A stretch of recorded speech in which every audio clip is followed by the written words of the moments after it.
Let's take an imaginary trip. We'll start by boarding a plane and flying to Omaha, Nebraska. When we get there, we're gonna rent a car. Maybe not that one. Oh yeah, that one will do the trick.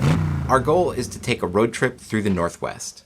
We'll visit 9 different states: Nebraska, South Dakota, North Dakota, Montana, Wyoming, Idaho, Washington, and Oregon. But we're not gonna visit the states in just any order. To make our trip more interesting, we want to make sure that we only cross the border between any 2 states exactly once. How can we do this? Is it even possible? Good question. Let's find out. This is a classic recreational mathematics problem, and there are a couple different ways we could solve it, but this is the weekly Recreational Mathematics Coding Challenge series, so we want to do it using code. I posted this problem on my Twitter account, and asked the Twitterverse to join me in solving this problem using programming. I got a couple of solutions submitted, which is awesome because I wasn't even sure if anyone would bite. We'll take a look at those a little later in the video, but first I want to show you my solution. And if you've been following along with my channel and have watched the Graph Theory with Python series, the solution might look a little familiar. The first thing I had to do was find a way to represent the states and borders in code. Now, I used Python to solve it, so I used a Python dictionary to map states to capital letters, and a list called borders containing strings with 3 letters each. 2 capital letters representing the states on either side of a border, and a lowercase letter representing the border. Here's a map showing how I labeled each state and each border. For example, Nebraska got labeled with a capital A, South Dakota got labeled with a capital B, and the border between Nebraska and South Dakota I labeled with a lowercase a. And you can compare that to the picture with everything relabeled to verify that I've got all the right borders. To solve the problem, I'm going to start by writing a function called getTripsStartingFrom, and that will take a state, which is a capital letter to start from, and the list of all the borders. I'll create a new list called trips, which is going to store all the trips that I found, a trip being a route that starts in Nebraska and worked its way through the 9 states in such a way that it crosses each border between a pair of states exactly once. So this is going to find all possible trips. Now, some of these trips may not be complete. They might get stuck somewhere and not be able to cross any new borders. So all the trips returned by this function won't necessarily be a solution, but it will return all possible trips, some of which might be solutions. Inside of the getTripsStartingFrom function, I've defined another function called makeTrips. And this is going to be a recursive function. So the idea is that we're going to start from the state passed to the getTripsStartingFrom function, which ultimately, when we call this, will be Nebraska. And from there, we're going to start crossing borders into other states. And we're just going to see how far we can get. Each time we cross a border, we're going to keep track of that and make sure that we don't come back and cross it again. Once we've crossed into a new state, we'll call the makeTrips function again, starting from that new state to see what states we can cross into from there. And we'll just keep calling this over and over again recursively until we've exhausted all possible trips. Now the reason this works is because every time we call makeTrip, we're passing to it a new state in the state parameter, a string containing a sequence of capital and lowercase letters to the driven parameter, and that represents the trip we've taken so far, where we started, what border we crossed, and the state we crossed into, then from there, the border we crossed and the new state we crossed into, and so on. And finally, we'll pass to makeTrips all the borders that we've crossed. So each time we call this function, we know exactly what borders we've already crossed and can't use them again. So at each step in the recursion, we can make a list of all borders that are available to us. And that's stored in the available_borders list. If when we call makeTrips there aren't any borders available to us anymore, well, then either we've completed our trip or we're stuck and we can't go anywhere. In that case, we'll just append the trip we've taken, which is stored in the driven string, to our trips list. But if there are some borders available to us, then we can keep going. So we'll loop over all the available borders. We'll make what I call a crossing, which is just a string containing the border we're crossing and the state we're crossing into. And we'll call makeTrips again with all the new information. This will recurse over and over again until we've exhausted all possible trips, and then we'll return the trips list that we've built up. So this function gets us all possible trips, but we don't know if any of those trips are a solution. So how can we figure that out? Our goal is to determine which routes there are in this trips list that cross each border exactly once. And we can actually do this just by counting the length of the string. There's a total of 12 borders, so the trip should have 12 lowercase letters in it. And from the way that the make trips function works inside of the get trips starting from function, we know that these borders won't be repeated. But the trip string that we get also contains capital letters. Each lowercase letter representing a border will have a capital letter to the left of it, representing the state on one side of the border. So that means we've got 24 characters in the string. But at the very end of the string, we also have the final state that we ended up in. So we need to add 1 to the length of the string we've got, and 24 plus 1 is 25. So to find any solutions in the trips that we got back from the get trips starting from function, we need to see if any of those strings have length 25. And that's exactly what I do here. I use a list comprehension to filter the trips list that I got from get trips starting from to only those that have length 25. And I store that in a variable called solutions. And then we'll print out the number of possible routes that we found, and finally print out a nice version of the route that we found that uses the states dictionary I defined earlier to map capital letter names back to state names. So let's see if this works.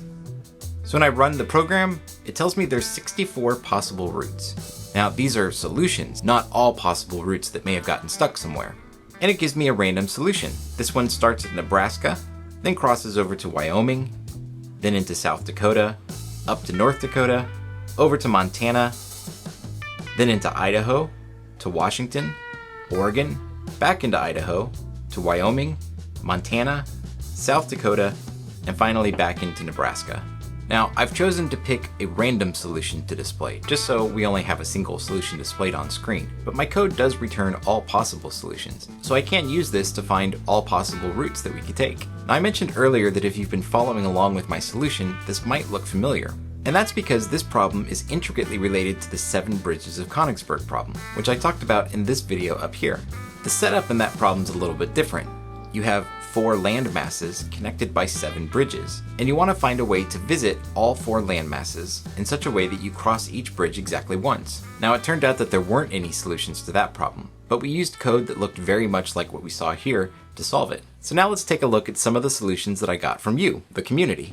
The first one I want to look at comes from John Tocher. Thanks, John, for submitting a solution. John's solution is pretty unique. The first thing he does is create a dictionary of all the border data.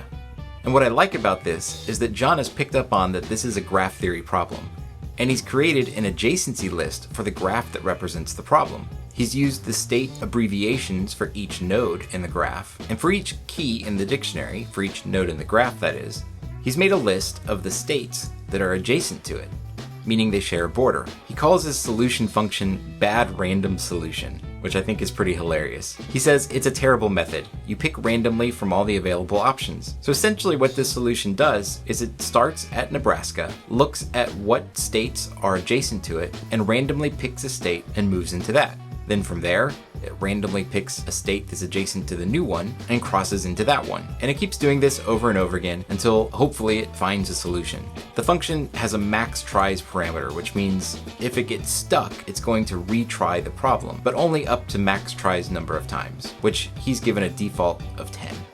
So thanks so much, John, for submitting your solution.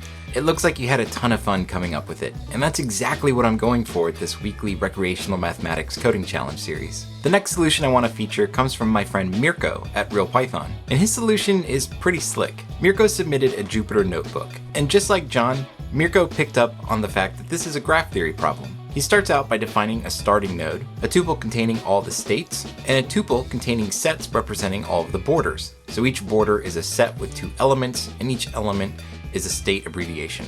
He then defines a couple of helper functions. One is used to get all the borders connected to a particular state, and one is to get all the neighboring states for a particular state. He's got a cell that he uses to test his helper functions, and then he's got his implementation of the solution. And this is, like I said, really slick. It's super short, and he does it using a class that he calls solver that gets initialized with the number of borders and a couple of lists that he's going to use to keep track of the solution paths and what he calls the solution borders. Then he's got a function called move, and this is where the solution is really taking place. Just like my solution, it's a recursive function. So down at the bottom, you can see where he's calling the move function again. This move function takes a state, a path that he's already built up, and the borders that have already been passed. And one thing I noticed is that this function signature for move is pretty similar to the signature for my make trips function. The first thing he does is check to see if the length of the past borders list is equal to the total number of borders. And if it is, then he knows he's got a solution. So he can append that to the solution paths list and append the list of all the past borders to his solution borders list. If the past borders list doesn't contain all the borders, then he knows that there's some places that are left to move. So he starts by taking a look at all the neighbors of the current state he's in, and for each of those neighbors, creates a set of the current state he's in and that neighbor, and checks to see if that's not in the past borders list. And Mirko, I gotta hand it to you. You found a nice use of the walrus operator. So the walrus operator is a new operator that was introduced in Python 3.8. If you're not familiar with it, I'll throw a link down in the video description to a good resource where you can learn more about it. Once he knows whether or not there's a border that he can cross, he then passes all the relevant information to the move function and calls it recursively. And finally, his solver class has a solve function that can be called to start this whole process and return all the solutions. In the next cell, he displays all of the results, and he finds that in fact there are 64 solutions, which is the same number that I came up with, and he's listed out all of the possible paths. And he's listed them out in a couple of different ways. He's got them as a list of states, or also as a list of borders. And these border lists correspond to the paths that he displayed previously. So Mirko, thanks so much for submitting a solution. I thought this one was awesome, and even in a lot of ways better than mine. So congrats on that. I think you take the cake. You won the challenge this week. But in all seriousness, there's not really a winner. My goal with this series is not really to judge and find the best solution. I just want everyone to have fun thinking about some interesting recreational mathematics problems and seeing how you can use code to solve those problems. So now let's take a look at next week's problem. This one's called Knights of the Round Table, and it's a seating arrangement problem. If you've done any recreational mathematics before, you may have encountered these kinds of problems. So here's how it goes. King Arthur has hired a consultant, Circumference, to plan a seating arrangement for Arthur and 9 of his knights to sit around the round table. This would not be a difficult task were it not for the jealousies and petty rivalries that exist among the knights. For example, Arthur insists that Lancelot should sit on his right, and that Kay should occupy the seat on Arthur's left. Bedivere refuses to sit next to anyone but Lionel and Tristan.